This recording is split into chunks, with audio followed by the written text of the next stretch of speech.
dad badan waxay leeyihiin yool, hadaf, gool, balse maxaa u diiday in ay gaadhaan xaqiijiyaan? hadafku waa riyo, nidaamku run ahaantii waa jidka loo maro lagu gaadho. haddaba haddaad rabtid natiijo wax soo saara, ha ku mashquulin yoolkaaga, goolkaaga, bis nidaam wax soo saar. assalaamu calaykum waraxmatullah. kulantii waana saaxiibayaal, kulantii wanaagsan.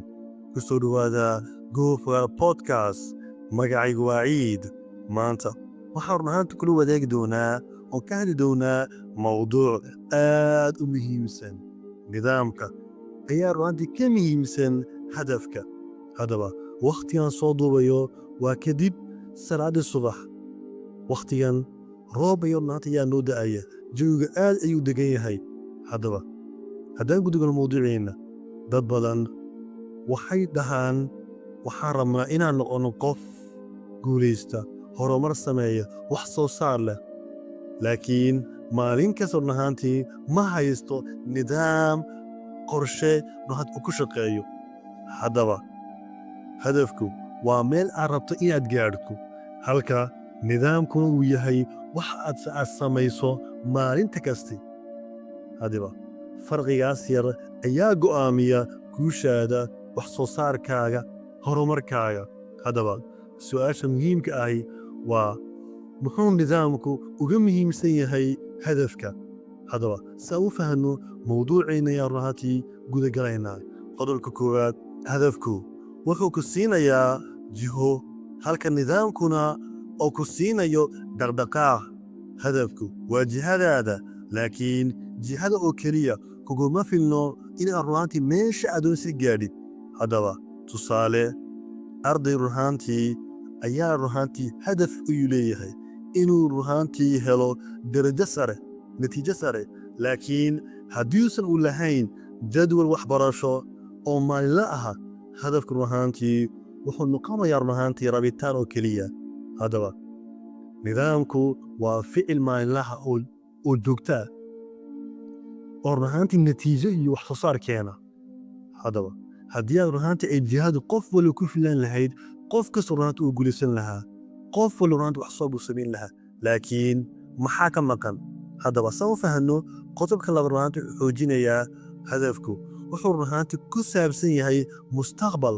wusuulkiisu waa mustaqbal, halka nidaamku run ahaantii uu ka shaqeeyo maanta ay muhiim tahay inaad qabatid. hadafku mudane, hadafkaagu waa run ahaantii waa mustaqbalkaaga, halka run ahaantii nidaamkaagu wax soo saarkaagu run ahaantii uu yahay maanta waxaad samaynaysid. haddaba guushu ma iman karto berri haddii aan run ahaantii maanta aan run ahaantii aan qaban, maanta aan talaba qaadin, maanta run ahaantii aan shaqayn. qofka leh nidaam wanaagsan ma sugo dhiirigelin wax kiciya. run ahaantii wuxuu ku shaqeeyaa nidaamkiisa, jadwalkiisa, xitaa markuu run ahaantii daalan yahay. haddaba markaa run ahaantii ma aha in aad sugto dareenkaaga, waa inaad dhisto nidaamkaaga wax soo saarka. iminka qodobka saddexaad, run ahaantii wuxuu isdul taagayaa nidaamku run ahaantii wuxuu u dhisaa caadooyinkaaga. haddaba caadooyinku waa sirta guushaada, wax soo saarkaaga, horumarkaaga.